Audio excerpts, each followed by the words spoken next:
en el Kremlin. Hemos entrado a través de las murallas en la Plaza Roja y estamos visitando este conjunto de como una pequeña ciudadela, digamos, político, militar, eclesiástica. Hay 3 catedrales aquí, no sé por qué hay tantas catedrales aquí, no entiendo, no sé si alguien entiende de iglesia ortodoxa que me lo cuente, porque no tengo ni idea de por qué, o sea, según mi concepto de catedral, la catedral hay como una en cada como provincia, región, ¿no? Algo así. En esta ciudad hay como 8 o 10 catedrales, yo qué sé, no sé por qué. Todos estos son catedrales, están dentro del Kremlin. Además en el Kremlin está lo que es el Senado y donde residían los dirigentes rusos hasta Stalin. Actualmente Putin no reside aquí, pero sí que viene aquí a hacer pues cosas importantes. Tiene que hacer alguna rueda de prensa, presentaciones, historias y entra en helicóptero.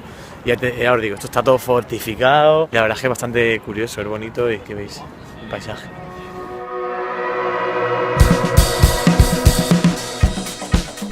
Bueno, hemos venido ahora al mercado Ismailovo, que es un mercado que está a las afueras de Moscú. Y la verdad es que yo me esperaba otra cosa, me esperaba como un mercado pues, en plan de cosas antiguas y tal. Y la verdad es que es una especie de parque temático. No sé, viene la gente aquí de turismo y tal, y pues hay tiendecillas de souvenirs, de matrioscas, historias. Pero bueno, como veis, pues es un sitio bastante curioso. Y no sé si es como un parque temático o esto es real, o sea, o es algo realmente, no sé.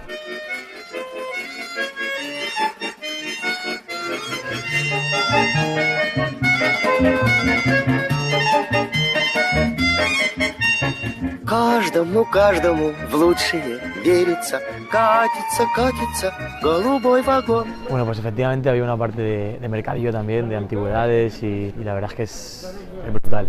Es uno de los mercados más brutales que he visto en mucho tiempo. El de San Petersburgo mola mucho, pero no sé, se nota que en la capital y aquí sí que hay de todo. O sea, desde pósters de la guerra hasta chapas, hasta gramófonos, de todo. Mola mucho, increíble.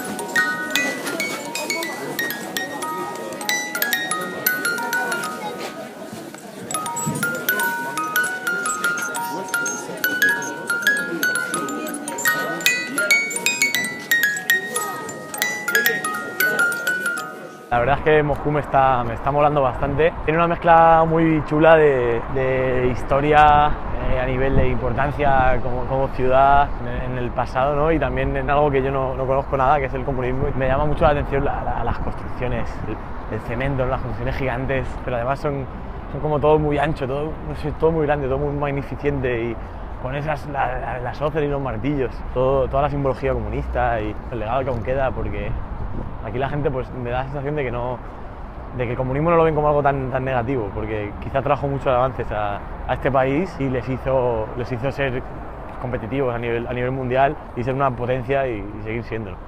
Y bueno, pues queda todo en este tipo de edificios, queda pues, patente, ¿no? Y la verdad es que mola mucho.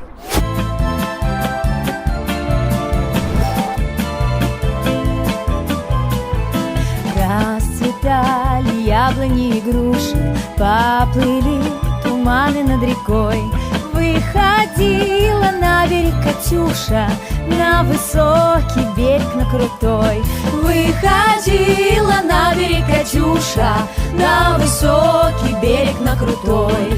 Выходила, песню заводила про степного сизого орла, про того, которого любила, про того, чьи письма берегла, про того, которого любила, про того, чьи письма берегла.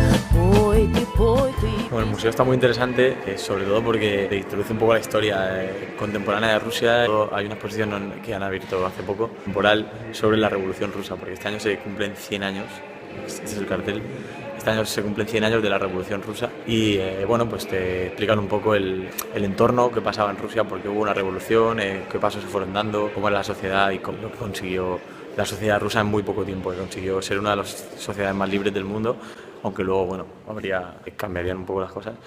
Pero hay que reconocer que gracias a la Revolución Rusa se consiguieron muchas cosas que hoy en día damos por sentadas y el origen pues fue en el 17 y Vladimir Lenin. Te explica un poco toda la historia, bueno, aunque está casi todo en ruso. Pero bueno, se puede más o menos entender cómo era la sociedad, una monarquía donde la iglesia y la gente de dinero tenía mucho poder y bueno, pues pasaron a ser una sociedad comunista con una jornada de 8 horas para todos los trabajadores, con unas libertades inmensas. También se entiende que los rusos tengan una visión del comunismo, aunque sí que trajo muchas cosas negativas, pero también trajo unos grandes avances y los rusos se enorgullecen por lo general de este periodo histórico y se enorgullecen de lo que aportaron al mundo y de lo que significó el comunismo para su país.